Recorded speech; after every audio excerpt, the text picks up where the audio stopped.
Information about what a country or business owns is imperative in knowing how to use the assets to benefit the entity. The most widely accepted way of doing this is an asset register. An asset register ensures that things of value are documented and accounted for. The South African government has a large art collection across departments and provinces. There's so much around, particularly in municipal and government buildings. If you go down to the Cape and you go into the Parliament, or if you go into places like that, there is a wealth of art that is not stinkwood tables, stinkwood chairs, dresses, cabinets, things like that, all of which should appear somewhere. Often art is worth millions, and government, as one of, if not the largest collector of art in the country, should be firmly in control of its rich shared heritage through the arts. There's concern from some quarters that that is not the case. Okay, the state of the asset register of art in South Africa is the, well, when it gets to museums, the formal side of it, there's actually quite a good register because there was a process by government to have this register set up. When it actually comes, though, to departments that is not part of the official structure, the museums, the art galleries, you get that it's less so. There is certain government departments that do not know that they actually have an art collection, never mind where it is. Art plays a large role in South African society. It documents the country's joys and struggles. It's not just about pretty pictures.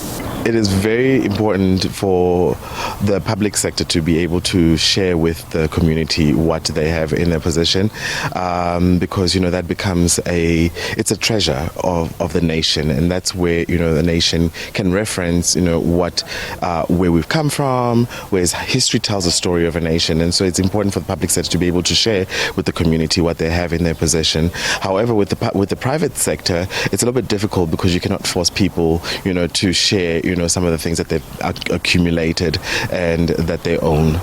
The value of art worldwide is over $50 billion, according to one report by investment bank UBS and Art Basel. So how much is South African public art worth? It's hard to tell precisely because there appears to be no comprehensive register.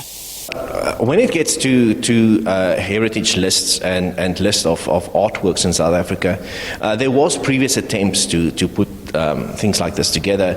I think the first one was in the middle 1970s. There was a huge project with the National Research Foundation and the University of Pretoria. Now those lists still exist, but obviously they're quite outdated.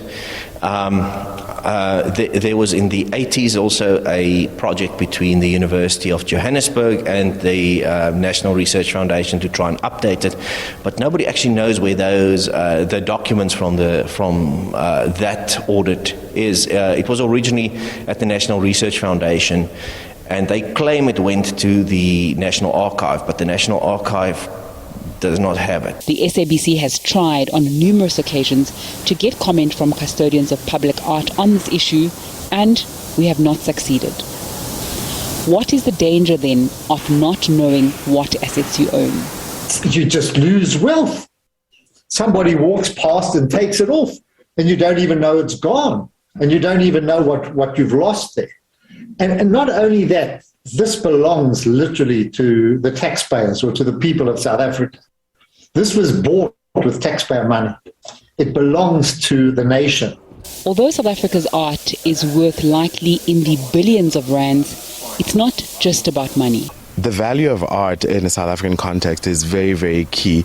I always say, a culture and a civilization that does not preserve its artifacts is a culture and a civilization that time will easily forget. So it's very, very important for us to be able to take care of our artifacts that we're creating, because they tell a story and a narrative of what we're going through at this particular time, and they allow us to be able to see back into the future, and then also something that we can pass on to future generations. Nzinga Kunta, SABC News, Johannesburg.